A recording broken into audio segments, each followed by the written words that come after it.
Bonjour et bienvenue dans le Fil d'actu, l'émission qui donne du sens à l'information. C'est une élection qui, à n'en point douter, laissera un goût amer à des millions de Français, y compris parmi ceux qui s'imaginent peut-être, aujourd'hui encore, avoir remporté une magnifique victoire. Dimanche 7 juillet, loin de la déroute qui leur semblait promise, Emmanuel Macron et ses troupes réussissaient l'exploit de conserver 168 députés au sein de la nouvelle Assemblée nationale. Certes, cela représente une perte de 77 élus pour les forces macronistes, mais cela permet néanmoins au camp présidentiel de conserver son rôle central dans la vie politique française et très certainement, partant de là, de continuer à mener à bien son projet de pillage de la nation. Alors, comment Macron, que l'on pouvait penser fini, a-t-il réussi son pari? Nous allons voir que si ce résultat n'aurait évidemment pas été possible sans l'appui de Jean-Luc Mélenchon et de son nouveau Front populaire, dont les désistements au nom du barrage républicain ont assuré l'élection de pas moins de 86 macronistes,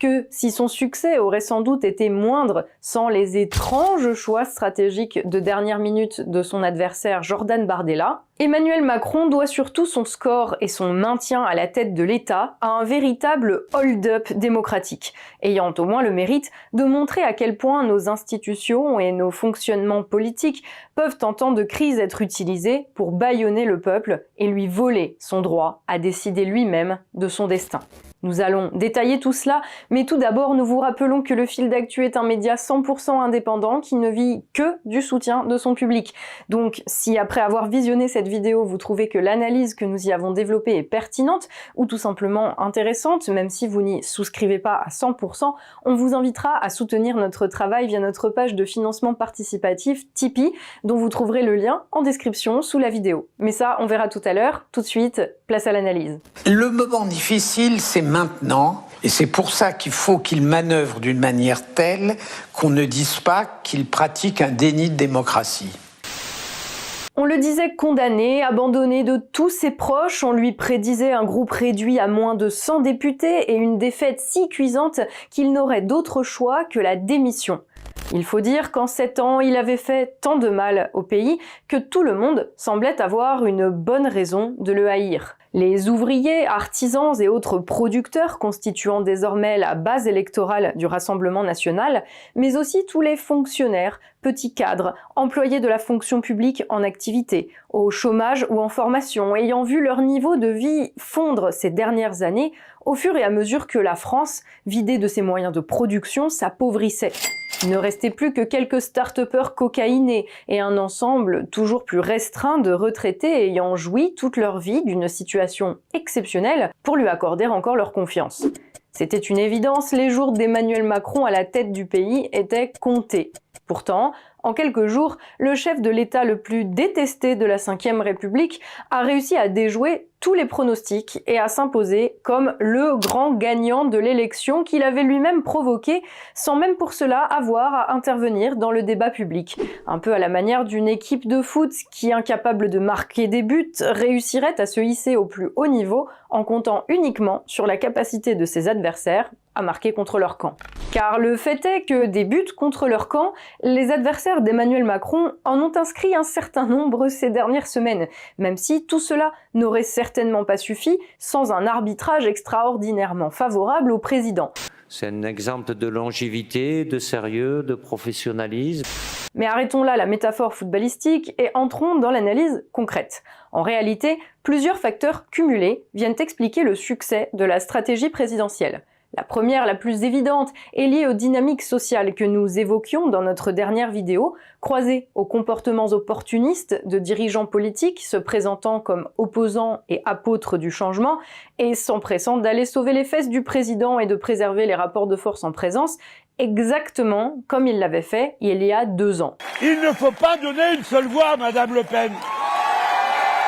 Ainsi, le soir du premier tour, avant même que les résultats définitifs en soient connus, Jean-Luc Mélenchon appelait tous les électeurs de son nouveau Front populaire, une coalition allant du nouveau parti anticapitaliste de Philippe Poutou jusqu'au parti Place Publique de Raphaël Glucksmann, en passant par le parti socialiste d'un François Hollande revenu, il semble-t-il, d'entre les morts, à soutenir sans condition les candidats macronistes partout où ils étaient le mieux placés pour empêcher la victoire du Rassemblement national. Cet appel était ensuite repris par tous les leaders du NFP, de Fabien Roussel à François Ruffin, en passant par l'écologiste Marine Tondelier. Et dans la foulée, tous les candidats de la coalition en situation de faire obstacle au barrage, car arrivés derrière ceux de la majorité présidentielle dans des circonscriptions à triangulaires, se retiraient de la course, se ralliant à des personnalités comme Elisabeth Borne, Madame 49.3, ou Gérald Darmanin, au nom de la préservation des valeurs républicaines.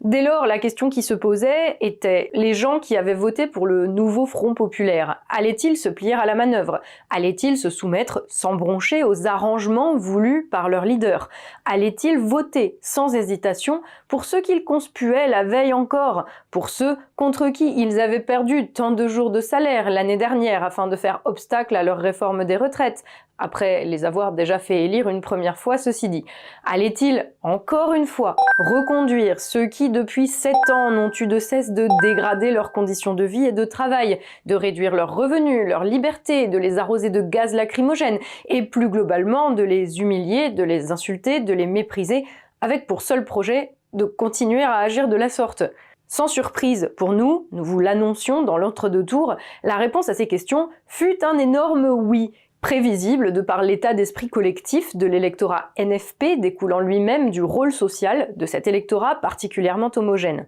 Un électorat que nous avons longuement analysé dans notre dernière vidéo, de fonctionnaires, de cadres moyens, étudiants et chômeurs fortement diplômés, une population urbaine se considérant de par la nature de ses emplois ou sa formation universitaire comme intellectuellement et moralement supérieure, et vivant principalement de la redistribution par l'État de revenus eux-mêmes prélevés sur les activités de production, que ce soit sous forme de traitement, de salaire ou de minima sociaux. Soit tout ce qui constitue le cœur de l'actuelle petite bourgeoisie, désormais en plein déclassement du fait des dysfonctionnements de notre modèle économique, là où la petite bourgeoisie d'il y a un siècle se composait plutôt de petits commerçants, un groupe social aujourd'hui extrêmement réduit. Une petite bourgeoisie à laquelle s'additionne, pour former le gros de l'électorat du nouveau Front populaire, une population vivant de services à la personne, souvent issue de l'immigration, pour coûter moins cher à leurs employeurs, entassés à la périphérie des villes, dans des banlieues où elles côtoient pauvreté et délinquance. Petite bourgeoisie déclassée et larbin de la bourgeoisie métropolisée, deux catégories qui nous ont habitués à systématiquement servir en dernier recours de force d'appoint à ceux qui dirigent le pays, dès lors qu'il y a besoin d'eux pour faire obstacle à tout ce qui pourrait ouvrir la voie au changement social. Et à cela, il n'y a rien d'anormal puisque ces catégories sociales, minoritaires au sein de la population, sont surtout bien incapables, fondamentalement, de porter un projet de société cohérent, ne jouant elles-mêmes par définition qu'un rôle auxiliaire dans l'ordre social. On le voit d'ailleurs dans le projet politique auquel elles adhèrent, en l'occurrence ici celui du NFP, se résumant à une revendication simple déclinée en une multitude d'aspects: plus d'argent. Plus d'argent pour les salaires, plus d'argent pour les retraites, plus d'argent pour les minima sociaux, plus d'argent pour les services publics. Argent dont il n'y a pas nécessité de se demander d'où il vient, dans la mesure où il suffirait de le prendre dans la poche des riches, comme s'il avait une valeur en soi et n'était pas uniquement la contrepartie d'un stock de marchandises en circulation, d'une production matérielle assurée par des ouvriers, des paysans, des artisans, tous ces gens accusés de mal voter et à qui les fonctionnaires et autres salariés des services sont, dans n'importe quelle société, uniquement voués à offrir un environnement favorable pour leur permettre de produire mieux. Cette réalité essentielle, que la production est au fondement de tout ordre social, échappe totalement à la petite bourgeoisie d'État, d'où le fait que lui échappe également ce qui en découle aujourd'hui, à savoir que la chute actuelle de ses conditions de vie découle directement de la destruction de l'appareil de production nationale mené ces dernières décennies par la classe dirigeante. Pire encore, cette destruction, les membres de cette petite bourgeoisie sous perfusion, qui en subissent aujourd'hui les conséquences, n'ont eu de cesse de la cautionner, trop heureux de s'extirper individuellement de la condition ouvrière ou paysanne qui était celle de leurs parents, grands-parents, ou pour les plus jeunes arrière-grands-parents, pour se hisser dans ce qu'il fut convenu, pour donner l'illusion d'une société unifiée, d'appeler la classe moyenne. Encore très récemment, alors que la France était, effet de la mondialisation oblige, ravagée par la désindustrialisation et le chômage de masse, les plus illustres représentants de cette petite bourgeoisie appelaient à intensifier le mouvement de destruction de l'emploi productif sur notre sol, à l'image de l'inénarrable Julia Cagé, économiste comptant parmi les contributeurs et promoteurs majeurs du programme du Nouveau Front Populaire, qui, en 2011, en pleine crise économique, signait une tribune pour laquelle elle ne s'est, à notre connaissance, encore jamais excusée, intitulée rien de moins que « Vive la désindustrialisation !» Et non, ce n'était pas du second degré, ce titre reflétait exactement le contenu de la tribune dont nous mettons le lien en commentaire sous cette vidéo pour vous permettre de saisir le degré d'aveuglement de nos prétendus intellectuels qui se présentent à nous comme des sauveurs. Ce soir, j'ai particulièrement envie de faire des citations. Oui, la part de l'emploi industriel dans l'emploi total est en train de baisser. Oui, la France est en train de se désindustrialiser. Mais non, ce n'est pas grave. En fait, c'est tant mieux. Vive la désindustrialisation. C'est pas mal. C'est un extrait de ce que vous signez en mars 2011 dans la tribune. En fait, c'est tant mieux la désindustrialisation. Aujourd'hui, victime du mouvement de fond qu'elle a encouragé et accompagné, la petite bourgeoisie trouverait son salut dans une refonte de l'organisation centrale, centrée autour des intérêts des producteurs pour permettre un redéploiement de la production et donc le retour de la prospérité, là où la classe dirigeante ne peut que continuer à délocaliser la production et donc à appauvrir le pays. Mais sa situation, relativement et temporairement privilégiée, étant due au fait d'avoir, pour faire simple, échappé à l'usine en se hissant à ce qu'elle estime être au-dessus de ceux qui travaillent de leurs mains, elle a développé pour eux, même si ses membres ne l'avoueront jamais, un profond mépris. Et elle est donc incapable de se dire que ces gens qui votent aujourd'hui en très grande majorité pour le RN, et qu'elle perçoit pour la plupart comme bornés, incultes, racistes, alcooliques, brutaux et abrutis par CNews, sont peut-être, de par le rôle central qu'ils jouent dans la vie du pays, plus à même qu'elle de déterminer ce qui est bon pour la collectivité. Refusant donc catégoriquement de se ranger derrière les forces vives de ce pays, de faire confiance aux seuls à même de remettre le pays sur pied, elle préfère voter, comme ses ancêtres d'il y a un siècle, pour n'importe quel tribun opportuniste leur promettant la lune, et comme au final elle est, heureusement, minoritaire au sein de la population et incapable de rassembler massivement au-delà de ses rangs, elle finit par défaut au second tour, par reconduire encore et encore, la seule autre force sociale à même d'organiser la société, même si c'est pour notre plus grand malheur, la classe dirigeante et ses valets, aujourd'hui la Macronie. Notre consigne est simple, directe et claire, pas une voix, pas un siège de plus pour le RN.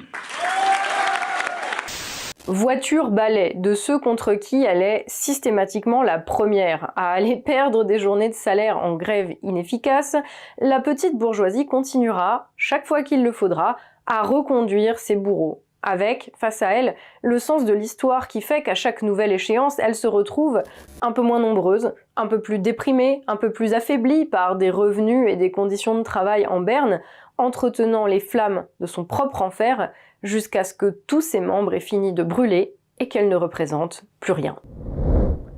Et évidemment, cette implacable et pathétique dynamique a cette fois encore fonctionné. À ceci près qu'en plus, cette fois, ces gens qui se pensent, du fait de leur niveau d'études plus intelligents que la moyenne, que ces beaufs mal habillés, ces bouseux de la campagne et ces abrutis d'ouvriers qui votent RN,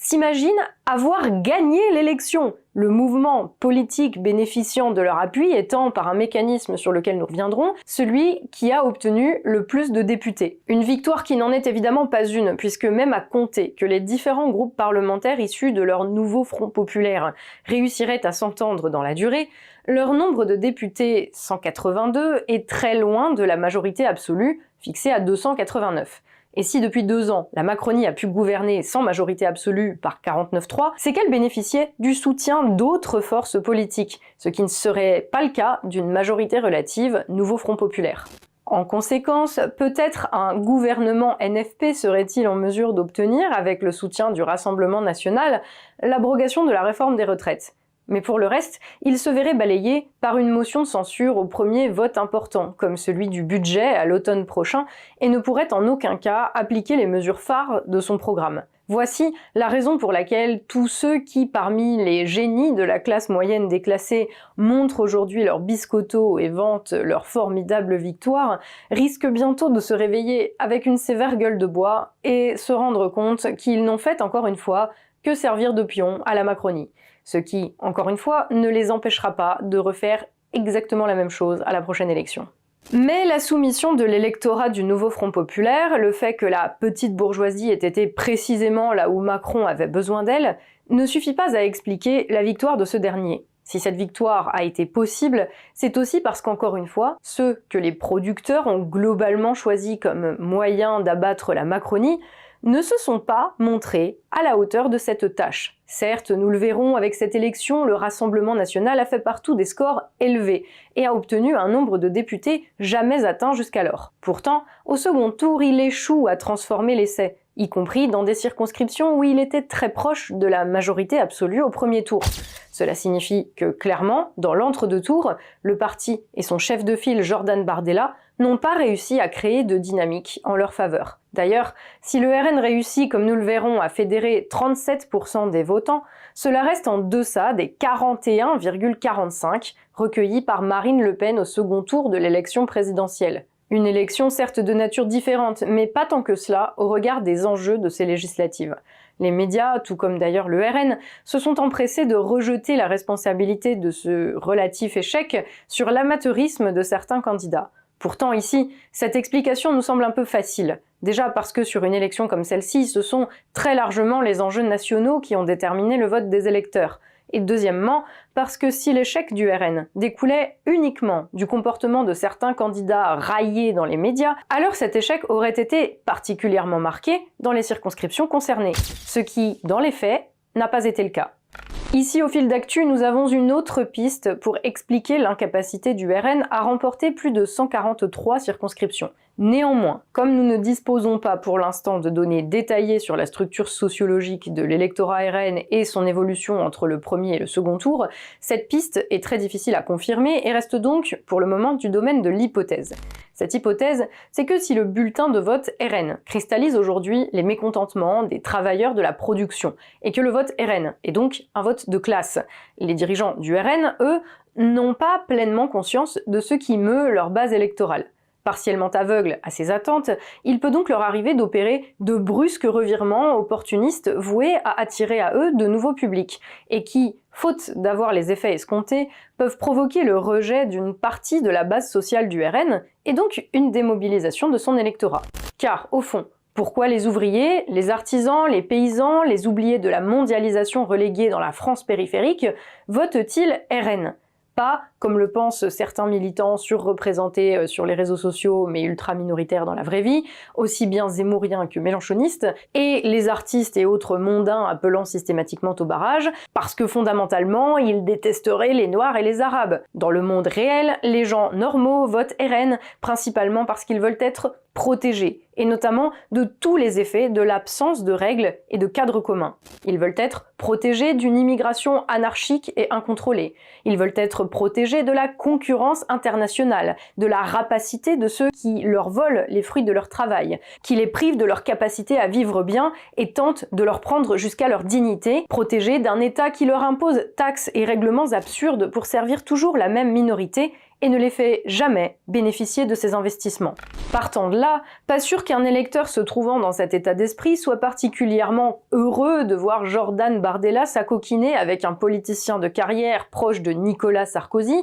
président d'un parti à l'origine des pires trahisons envers le peuple, ayant notamment imposé à la nation, avec le traité de Lisbonne, les pires abandons de sa souveraineté au profit d'instances européennes non élues, malgré le vote clair du peuple français. Pas sûr que ce même électeur qui depuis 7 ans subit les effets concrets de la politique d'Emmanuel Macron, le fait que Jordan Bardella fasse subitement passer dans ses discours son opposition au président au second plan pour désigner en lieu et place comme ennemi principal un Jean-Luc Mélenchon, pourtant davantage perçu dans l'opinion comme un clown que comme un danger pour la France, soit quelque chose qui le motive à aller voter. Pas sûr enfin que la brusque décision du même Jordan Bardella de se faire désormais le chantre, pas tant de l'union du peuple que de l'union des droites, en référence à une conception polarisée et totalement dépassée de la vie politique, soit peu ou prou la stratégie qui avait conduit Éric Zemmour à son échec retentissant de 2022,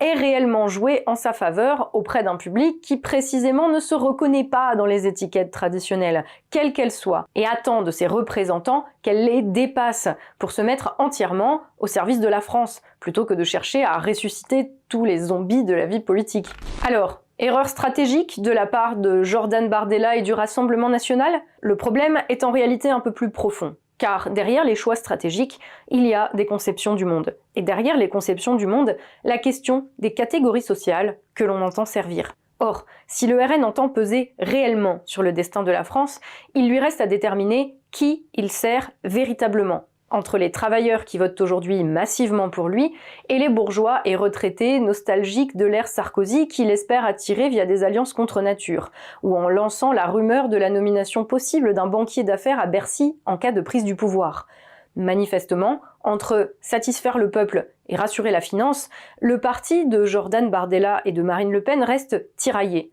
alors même qu'aucun compromis n'est possible sur cette question. Et son hésitation, pour ne pas dire sa schizophrénie à ce sujet, a été particulièrement visible durant sa campagne d'entre-deux tours. Dans ces conditions, pas étonnant qu'il n'ait pas réussi à faire le plein de voix parmi sa base sociale, qui, si elle a l'impression que le RN ne les sert plus, n'hésitera pas à se détourner de lui comme elle l'avait fait auparavant du Parti communiste, lorsque ce dernier a cessé d'être le parti des travailleurs pour devenir celui des cadres et employés de la fonction publique. Ralliement du nouveau Front populaire et de ses électeurs. Inconséquence du Rassemblement national, si tout cela a été du pain béni pour Emmanuel Macron, cela n'aurait pourtant pas suffi à lui assurer la victoire. Si ces dynamiques sont extrêmement importantes à saisir pour comprendre la situation politique du pays, ce n'est en réalité que par un véritable coup de force, permis par des règles institutionnelles inadaptées aux périodes de crise, que le président et sa clique sont toujours en mesure aujourd'hui de contrôler le Parlement. Car le fait est que nous nous trouvons aujourd'hui confrontés à une situation que l'on pourrait considérer comme en contradiction avec les principes démocratiques, où le nombre de sièges détenus par les différentes forces présentes à l'Assemblée n'a absolument aucun rapport avec le pourcentage d'électeurs ayant voté pour chacune d'entre elles. Et il se trouve que par le plus grand des hasards, le gagnant de la loterie se trouve être, encore une fois, la Macronie, qui réalise ici un incroyable hold-up, pour ne pas dire un coup d'État démocratique, lui permettant de conserver la main sur le pays, alors qu'elle recueille à cette élection à peine plus de la moitié des scrutins obtenus par le RN.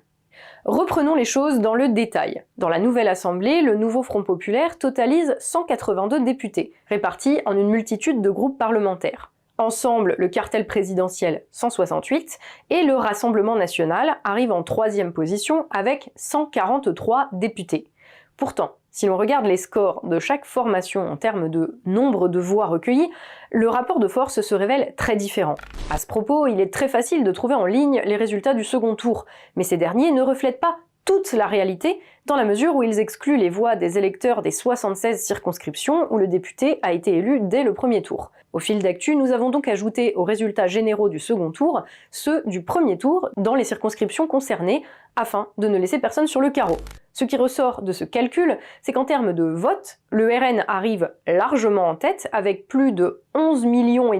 de voix, soit 37% des suffrages exprimés. Il est suivi par le NFP avec 8 300 000 voix, soit 26,6% des suffrages. Et le camp présidentiel arrive seulement troisième avec 6 950 000 voix, soit 22,3% des suffrages exprimés. 37% pour le RN donc, mais seulement 24,7% des sièges à l'Assemblée nationale, là où les 26,6% du NFP se transforment en 31,5% des sièges et les 22,3% du camp macroniste en un gros 29,1%. Un résultat qui s'explique par un mode de scrutin majoritaire à 2 tours, qui, dans le contexte de crise politique qui est le nôtre, devient un véritable instrument de négation de la volonté populaire. La preuve en est que si l'on rapporte le nombre total d'électeurs de chaque formation politique au nombre de sièges, il en ressort qu'un député du Rassemblement national porte la voix de 80 500 électeurs, là où un député du Nouveau Front populaire n'en représente que 45 600,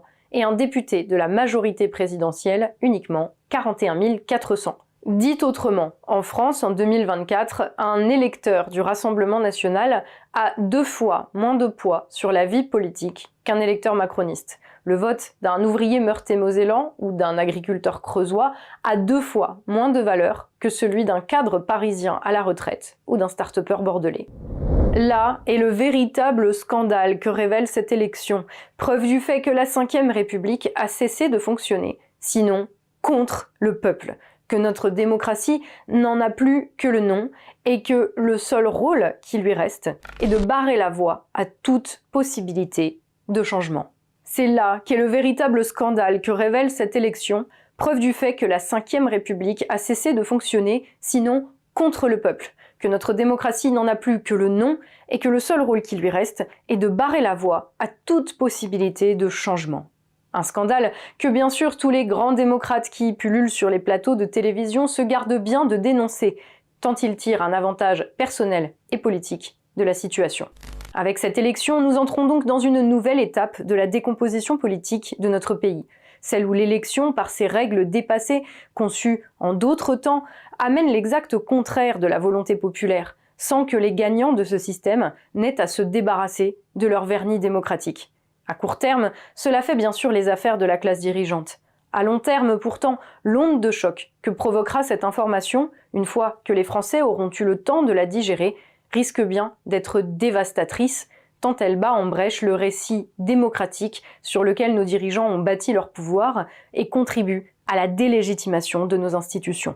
D'ici là, que va-t-il se passer ? Difficile à dire, la balle étant dans le camp de celui qui reste maître des horloges, Emmanuel Macron. À nos yeux, le plus probable reste que, devant l'incapacité des groupes politiques à constituer une coalition majoritaire à l'Assemblée, ils finissent par nommer un gouvernement dit technique, composé de technocrates et autres hauts fonctionnaires, pour la plupart inconnus au bataillon, afin d'appliquer les recommandations de la Commission européenne pour la France. Recommandations allant de toute façon très largement dans le sens voulu par Emmanuel Macron, car porteuses fondamentalement des intérêts de la classe dirigeante, à savoir, encore et toujours, le pillage de la nation.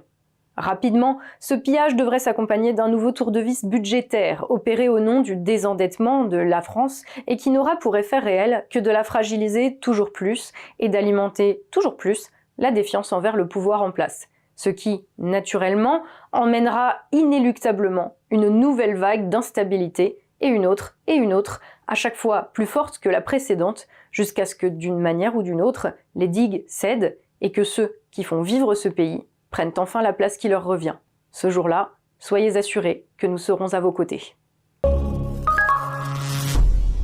Voilà, le fil d'actu, c'est tout pour aujourd'hui. Merci d'avoir été avec nous. On espère que cette vidéo vous a plu et vous a permis d'y voir un peu plus clair dans ce grand sac de nœuds qu'est la situation politique de la France. Un pays, malheureusement, dirigé par une classe en déclin qui tente de tous nous entraîner dans sa chute. Ce dont, heureusement, de plus en plus de nos concitoyens ont désormais conscience, même s'il reste à l'heure actuelle difficile de savoir précisément comment nous pouvons nous extirper collectivement du chaos dans lequel nous entraînent nos dirigeants. De par nos analyses, nous espérons contribuer à dénouer tout cela et à nourrir vos propres réflexions à ce sujet. Et si tel est le cas, comme nous vous le disions en début d'émission, si vous pensez que nos analyses sont utiles, que vous y adhériez totalement ou simplement que vous les trouviez intéressantes, nous vous invitons à aller faire vivre en soutenant notre travail via notre page de financement participatif Tipeee dont le lien se trouve en description sous cette vidéo. Le fil d'actu, c'est un média 100% indépendant. Nous ne touchons de l'argent d'aucun riche mécène, d'aucun sponsor privé et évidemment, nous ne touchons pas d'argent de l'État. C'est la condition pour développer une pensée, une analyse et un discours qui soit réellement et absolument libre. Les seuls à qui nous avons des comptes à rendre, c'est vous. Le corollaire de cela, c'est que nous avons besoin de vous et de votre soutien pour exister. Le mois dernier, ce sont plus d'une centaine de nouveaux tipeurs qui ont décidé de nous rejoindre et de financer notre travail à hauteur de quelques euros par mois. Et nous vous en remercions infiniment. Les nouveaux tipeurs comme ceux qui nous soutiennent depuis longtemps et sans qui notre chaîne n'existerait tout simplement pas. Merci à tous de nous offrir cette liberté qui manque à tant, et si vous aussi vous voulez soutenir notre chaîne et notre travail, et bien sûr que vous en avez les moyens, c'est très simple, il vous suffit de vous rendre sur notre page Tipeee, de choisir si vous préférez nous verser un tip ponctuel ou mensuel, d'en définir le montant et de vous laisser guider. On vous dit merci d'avance et bienvenue dans l'aventure du fil d'actu. Pour le reste, si notre travail vous plaît et que ce n'est pas déjà fait, pensez bien sûr à vous abonner à notre chaîne YouTube, à cliquer sur la cloche pour recevoir les notifications, et parce que même comme ça, YouTube a parfois tendance à oublier de les envoyer, à vous abonner à nos différents réseaux sociaux, Facebook, X et Instagram, pour être sûr de ne rien rater. Merci aussi de laisser un pouce bleu afin d'améliorer le référencement, et donc la visibilité de la vidéo, et si vous le voulez, de discuter en commentaire, c'est toujours très intéressant de vous lire. Sur ce, je vous souhaite bon courage dans le bazar ambiant, bonnes vacances à ceux qui en ont, profitez-en pour vous ressourcer car il y en aura besoin avec ce qui arrive, et je vous dis à très vite pour un nouveau fil d'actu, l'émission qui donne du sens à l'information.